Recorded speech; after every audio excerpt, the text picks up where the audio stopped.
Mr. President, I would like to congratulate Estonia on the taking over the presidency of the Security Council and thank it for organizing our today's meeting. Many ministers have decided to speak today, which clearly shows that the international community attaches a great significance to the experiences and consequences of the World War II and sees them as the important lesson for the people living today. Mr. President, 75 years ago, on the 8th of May 1945, Nazi Germany signed its capitulation.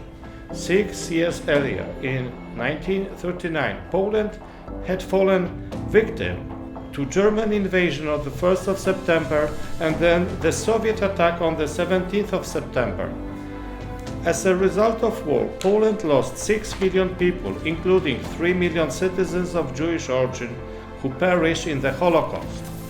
Poland was the first country to resist the German aggression and did not lay down its arms throughout the whole war, fighting on all European fronts, but was denied the fruits of the victory.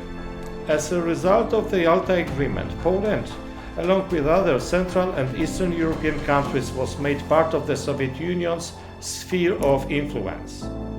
Those countries had their independence taken away or restricted, and the communist system was forced upon them.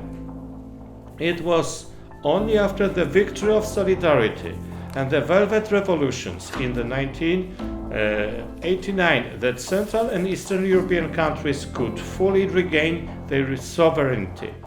As St. John Paul II said to the UN General Assembly in 1999, the nonviolent revolutions of the 1989 demonstrated that the quest for freedom cannot be suppressed.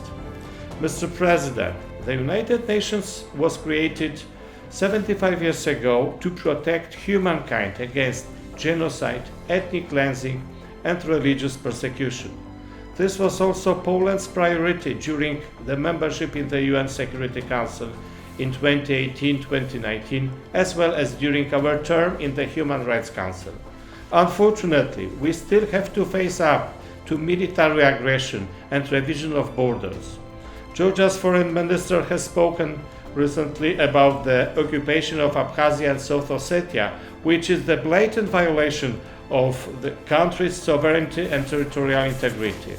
A similar situation can be seen in Ukraine, whose territorial integrity is violated by the occupation of Crimea and the so-called separatists in Donbass that benefit from Russia's support. This poses a threat to peace and security in Europe, which is the international community in this situation must oppose it strongly. Mr. President, our duty is to remember World War II to make sure that the atrocities never happen again. Maybe the war would never have broken out if the leaders of the time had shown firmness and courage to put a stop to Hitler's imperialists' plan. This is a great lesson for us today, a lesson we cannot ignore. I thank you, Mr. President.